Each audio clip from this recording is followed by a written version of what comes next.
Pernah dapet ribuan views, bahkan jutaan views, tapi followers nggak nambah juga. Rajin upload konten tiap hari, tapi followers nggak nambah juga. Mungkin berikut ini adalah alasan orang tidak tertarik follow akun lu.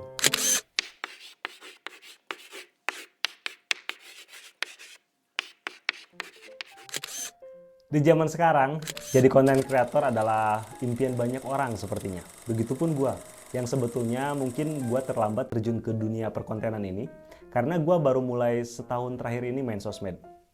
Karena pada awalnya gua punya sosmed hanya untuk main-main aja, atau sekedar eksistensi lah. Tapi ternyata setelah gua dalamin dan fokusin setahun ini, banyak banget peluang tercipta dari main sosmed. Tapi tentu saja followers juga harus banyak dan branding harus kuat. Mungkin lu pernah dapat ribuan views. Mungkin lu juga pernah dapat jutaan views di TikTok atau Instagram. Tapi kenapa ya followers gak nambah? Berikut gua share pengalaman gua selama 5 bulan terakhir untuk dapat kenaikan followers lebih dari 200.000. Pertama, tampilan akun. Kerapihan feed sebuah akun itu sangat berpengaruh terhadap jumlah followers. Jadi, selain isi konten, kita juga harus memperhatikan thumbnail Instagram atau TikTok kita. Ketika salah satu konten kita winning atau berhasil dapetin jumlah views yang banyak, maka akan banyak orang yang mampir ke akun kita, ke sosmed kita. Tapi ketika akun sosmed kita berantakan, thumbnailnya nggak rapi, judulnya nggak keren, maka otomatis orang akan ragu untuk follow akun kita. Kedua, topik atau niche. Ini kunci dari berkarya terutama di era digital.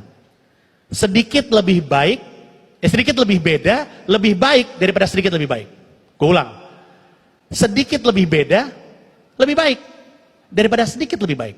Kalau lu bikin karya nih, terus bedanya cuma lebih baik dikit, orang nggak akan notice. Tapi kalau beda, orang akan, ih apaan nih kok beda gitu.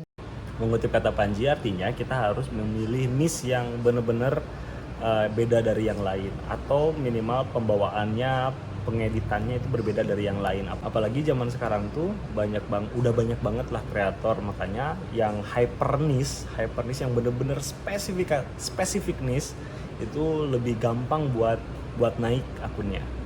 Setiap hari kita disuguhkan jutaan konten dengan beda-beda topik. Dan gue pribadi membagi topik tersebut jadi 3 bagian besar. Pertama edukasi, kedua komedi, ketiga reality.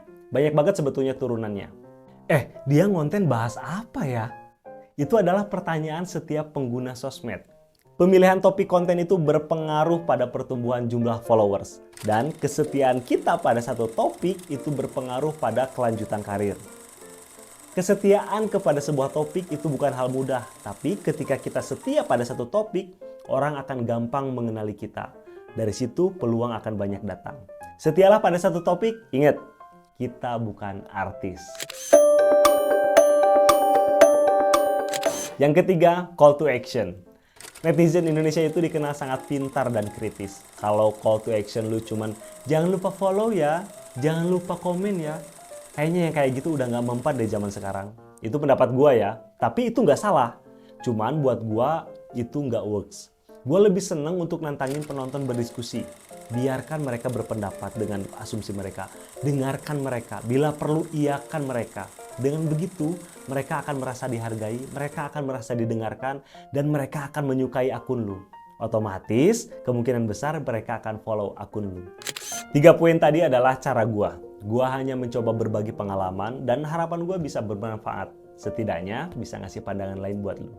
Karena setiap orang punya cara, setiap orang punya gaya, dan setiap orang punya cerita. Like kalau suka, komen kalau misalkan ada tambahan. See you next video.